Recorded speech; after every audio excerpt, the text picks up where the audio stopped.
Arber Xhekaj takes control versus the Dallas Stars last night as Montreal comes up a bit short, but we have some news that Arber Xhekaj may want to play for the Czech national team if he gets a chance. We also have a little bit of an update on what Juraj Slafkovsky's injury is, and finally we'll touch on some Habs prospects and how they continue to light up their respective junior leagues. So without further ado, you won't want to miss this episode of Habs Digest. Hello, bonjour, ahoy, and welcome to today's hybrid episode of Habs Digest. I'm Josh Gosse alongside my co-host Jesse Poirier, and we weren't there for the game recap last night. We had prior commitments, but we're here to bring you a bit of a game recap today, plus touch on some Habs news, so hopefully you don't mind this hybrid style. But before we get into things, I want to speak about how 95.9% of you guys who are viewing aren't subscribed. I know I bring this up every video, but as I've mentioned, we're on the road to 1,000 subscribers. We'd love to hit that before Christmas, and you guys seem to really enjoy the content that we're putting out. So if you wouldn't mind hitting the subscribe button if you want to see our daily content, it'd really help us out. All right, Jesse, well, let's get right into this here. Arber Xhekaj absolutely takes control versus the Dallas Stars. Now, I know you watched more of the game than I did last night, but of course, we all saw the highlights. We saw Xhekaj's great defensive play, pushing it up through the middle of the ice, leading to a Mike Hoffman goal early. We saw Xhekaj being very physical with the Stars, protecting his teammates, and topped it off with his first NHL goal on a bit of a muffin shot from the point that snuck its way past Ottinger, but I was impressed with Xhekaj. What were your thoughts? Absolutely. What more can you ask of the young man? A rookie defenseman, on that first goal from Hoffman, starting the play in his defensive zone, blocking a shot, bringing the puck up the ice, and then that backhand saucer to him. When I saw that, I was like, what? Like, this guy really is a hockey player. He can't just fight. He's showing that he can use his hands for more than just beating on people. Yeah, I mean, I was talking about, who's going to go back down to the minors once Edmondson and Matheson come back. But Xhekaj has been so impressive in recent games, especially on the offensive side and the defensive side, and even dropping the mitts. He's been doing everything you want him to do. Sure, there are still some rookie mistakes, but I'm finding it, as the days go by, I'm finding it tougher and tougher to have a reason to send this guy down. I mean, I feel like you'd have to send down someone like Kovacevic at this point before him. He's just been so impressive. Yeah, and even Kovacevic hasn't been playing bad either. No. He's getting his loop on net. He's firing those wrist shots.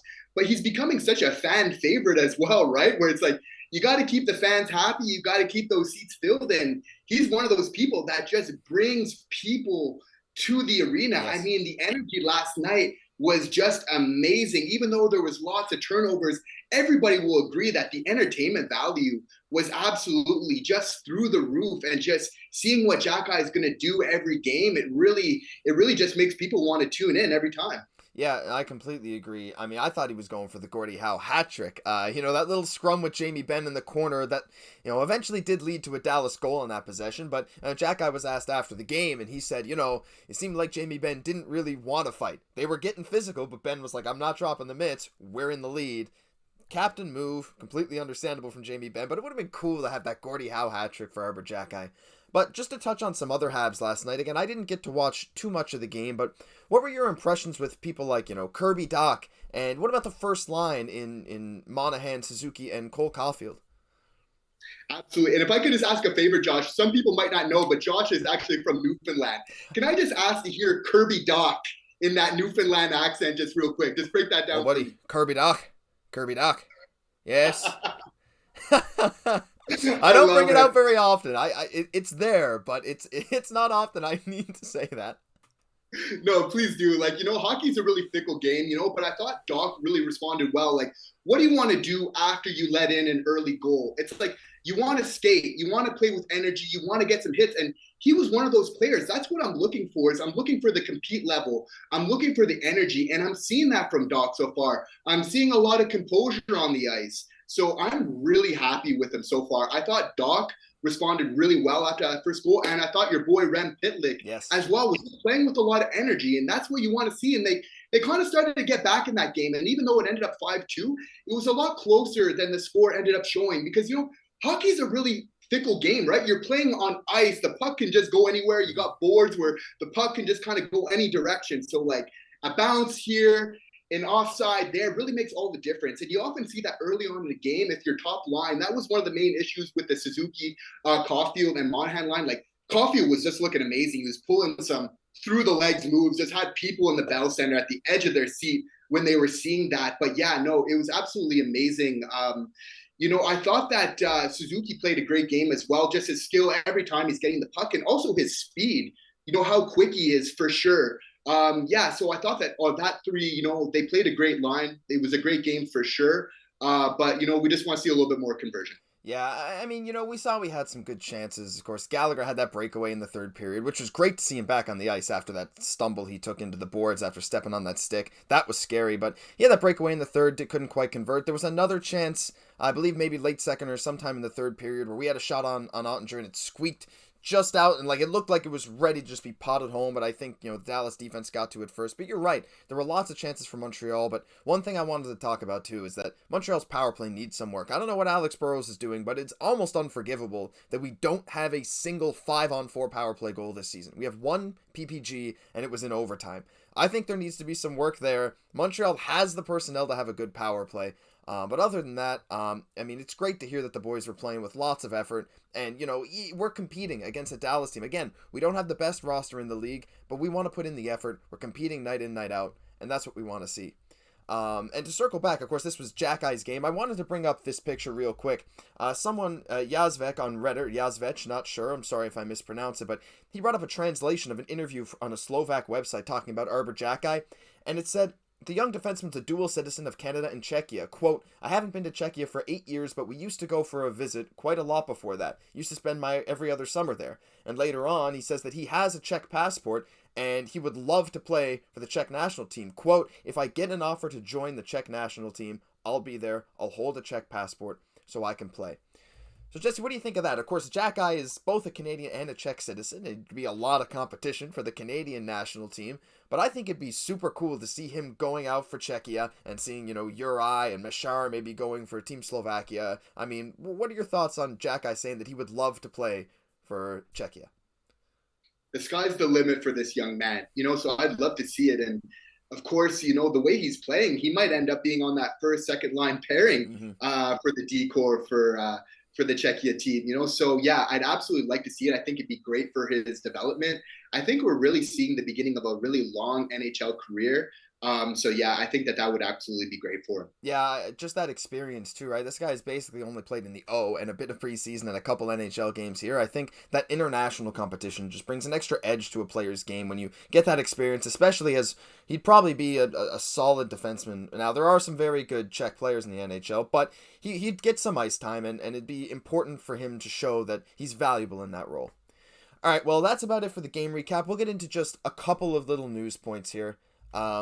The first one being some Slafkovsky injury news, and funnily, it ties right back to Arber Xhekaj. After the game, we had Arpon Basu tweet that Arber Xhekaj lets it slip that he thinks Juraj Slafkovsky is dealing with a wrist issue, but adds that it doesn't sound like anything serious. So that's good news that it doesn't sound like anything serious, but all we heard was that it was an upper body injury. Arber Xhekaj accident. I saw someone in the comment thread in the tweet reply say, yeah, Arber Xhekaj playing a great game, a goal, an assist, and a spoiler, all in the same night. So, it's not great news that Slafkovsky, of course, wrist injuries are very interesting injuries for hockey players. Sometimes it can completely change how well a player plays, like James Neal, but some guys like Austin Matthews can come back and be one of the best goal scorers in history. So, are you worried about this being a wrist injury for Slafkovsky?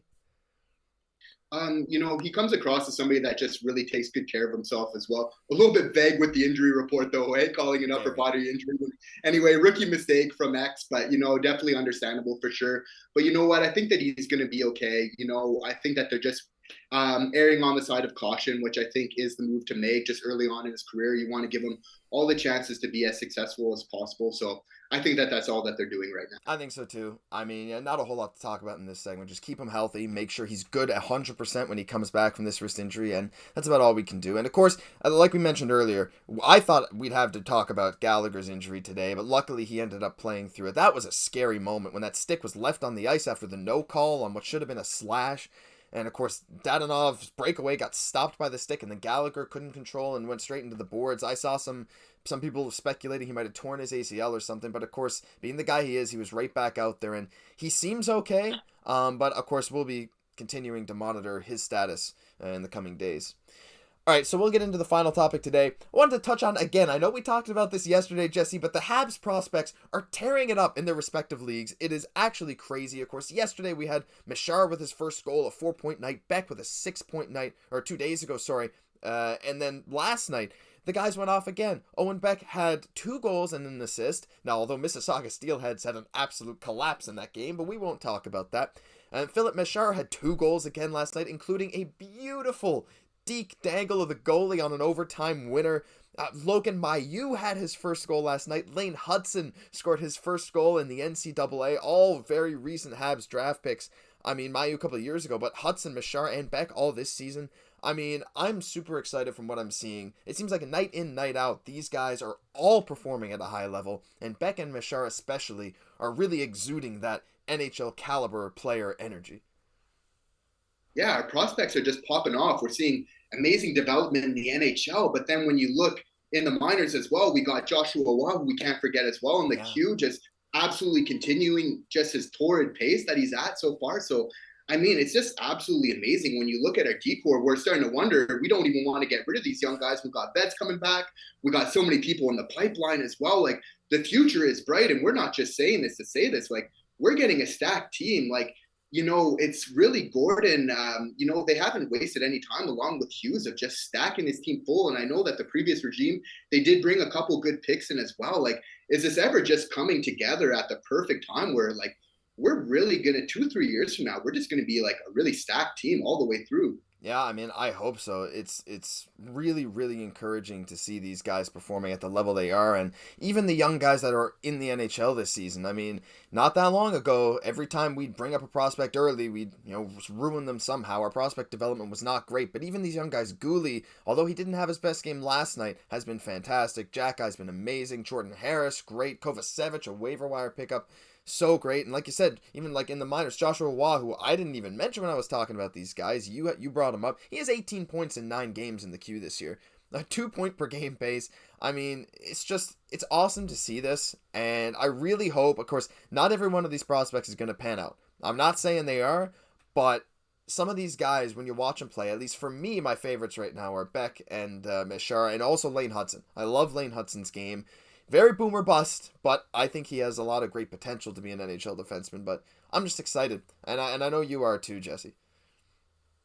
Oh, absolutely. No, I can't wait. It's the future of the NHL. Like, we know what direction it's going, and we're drafting to go along with that. Size is important, but we're seeing also that skill is just so important. So I think we're getting a good match of that. And just, I think some of us Habs fans, we got to see a little bit of the inside view into the Habs philosophy when they're making their picks, and they're saying, okay, if we're going with size early on with Slafkovsky, that we're able to maybe go for a little bit more skill with our other picks like Mesar. And I know a lot of our fans from Slovakia are very high on Mesar, and we're seeing why for great reason. Like, he might be a low-key one of the greatest pickups from this year's draft. Yeah, I mean, I thought that pick was, to be honest, I didn't know much about him when we drafted him, but after I looked into him and what he was doing at his age, I was pretty impressed. And boy, I mean, honestly, he's been blowing my expectations out of the water since the preseason. I'm really excited to see him come up in a few years. Same with Beck, same with everyone we've mentioned here today.